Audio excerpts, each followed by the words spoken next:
नमस्कार, स्वागत है आप सभी का हमारे इस चैनल सुनो कहानी में। मैं गायत्री शुक्ला आज आपको सुनाने जा रही हूँ कैसे हुई दुनिया की सबसे पहली चालीसा हनुमान चालीसा की रचना। आइए अपने बच्चों को नौनिहालों को धर्म से संस्कृति से जोड़ें। गोस्वामी तुलसीदास जी ने हनुमान चालीसा की रचना की। बात उन दिनों की है जब पूरे भारतवर्ष में अकबर का राज्य था। गोस्वामी तुलसीदास उन्हीं के समकक्ष थे। गोस्वामी तुलसीदास जी महान संत थे। वो जहाँ भी जाते लोग उनके दर्शन को उमड़ पड़ते। तब अकबर की राजधानी फतेहपुर सीकरी हुआ करती थी। उसके आसपास के एक गांव में उन दिनों तुलसीदास जी आए। वहां एक महिला के पति की मृत्यु हो गई थी। बेतहाशा रो रही थी वह। गोस्वामी तुलसीदास जी जब उस गांव में पहुंचे तो लोग उनके दर्शन को उमड़ पड़े। वह महिला भी गई और जैसे ही उनके चरणों में झुकी उन्होंने आशीर्वाद देते हुए कहा, अखंड सौभाग्यवती भव। काल खड़ी हुई और उसने कहा, स्वामी जी आपका यह आशीर्वाद झूठा है। मेरे पति की अभी मृत्यु हो गई है, बस उसे ले जाने की तैयारी चल रही है। तुलसीदास जी ने कहा, मैं जो कुछ भी कहता हूँ वो श्री राम कहलाते हैं, मैं स्वयं तो कुछ नहीं कहता, इसलिए शायद ये मेरे प्रभु की मर्जी है। आओ देखें। जी वहां पहुंचे। उनके कमंडल में गंगा जल था।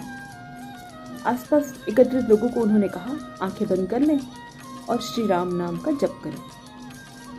और स्वयं उन्होंने प्रभु से प्रार्थना की, हे प्रभु अब तो मैंने कह दिया है और इसे जीवित करना आपके हाथों है। जैसे ही उन्होंने गंगा जल छींटा वो आंख मलते उठ बैठा, मानो गहरी नींद में सोकर उठ रहा है। यह चमत्कार हो चुका था।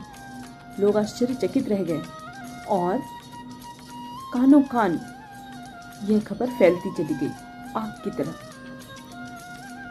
अकबर के दरबार के मंत्री टोडरमल, बीरबल, रहीम आदि ने अकबर तक यह खबर पहुंचाई तुलसीदास जी के विषय में। अकबर को बहुत आश्चर्य हुआ। उसने अपने मंत्रियों को भेजा गोस्वामी तुलसीदास जी के पास, इसलिए कि ऐसे महान संत तो मेरे दरबार में शोभा देते हैं। आप तत्काल यहाँ पहुंचिए। गोस्वामी जी अपने कुछ लेखन कार्य में व्यस्त थे। उन्होंने उन मंत्रियों को कहा, नहीं भाई, मुझे इसमें कोई रुचि नहीं, मैं नहीं आ सकता। राजकाज में रहना, इन कामों में मेरी जरा भी रुचि नहीं। मैं तो बस प्रभु सेवा में रहना चाहता हूँ। मंत्रियों ने अकबर को जाकर यह बात बताई कि स्वामी जी आपके पास नहीं आना चाहते। अकबर को क्रोध आ गया, अहंकार।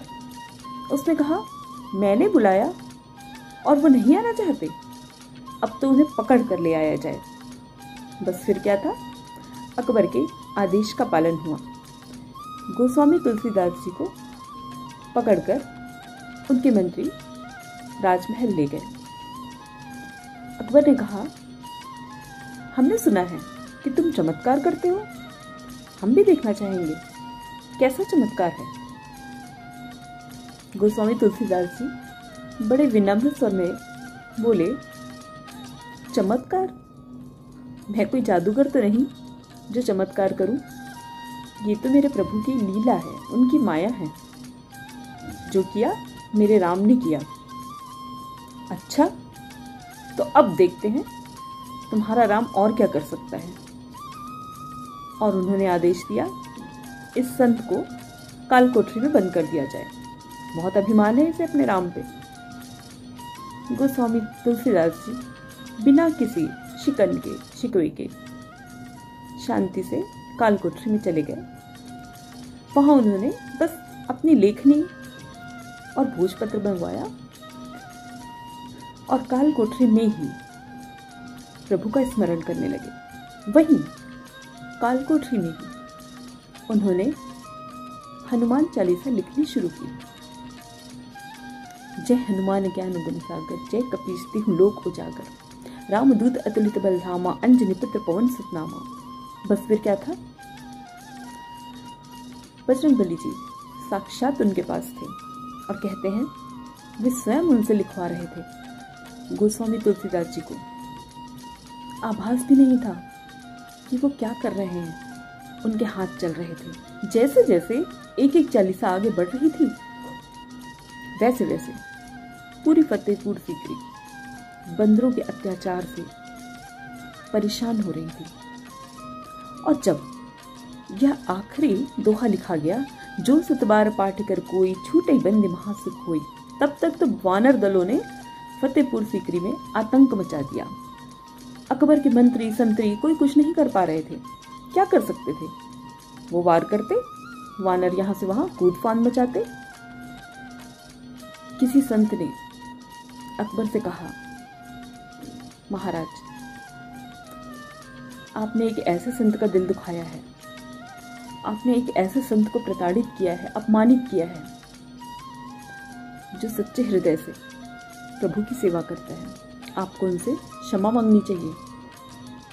अकबर को ध्यान आया, हाँ अवश्य, ये उसी का फल है। काल कोठरी तक स्वयं गए और उन्होंने गोस्वामी तुलसीदास जी के चरणों में अपना सर रख दिया और क्षमा मांगते हुए कहा, मैं आपको समझ न सका, मुझे माफ कर दीजिए।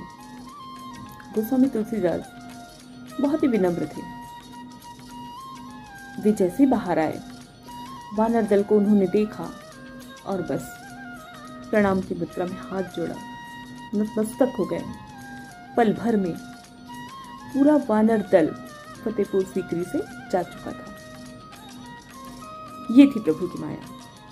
तब तुलसीदास जी ने कहा, यह है मेरे प्रभु की माया, वो करते हैं चमत्कार, मैं तो किसी योग्य हूं ही नहीं।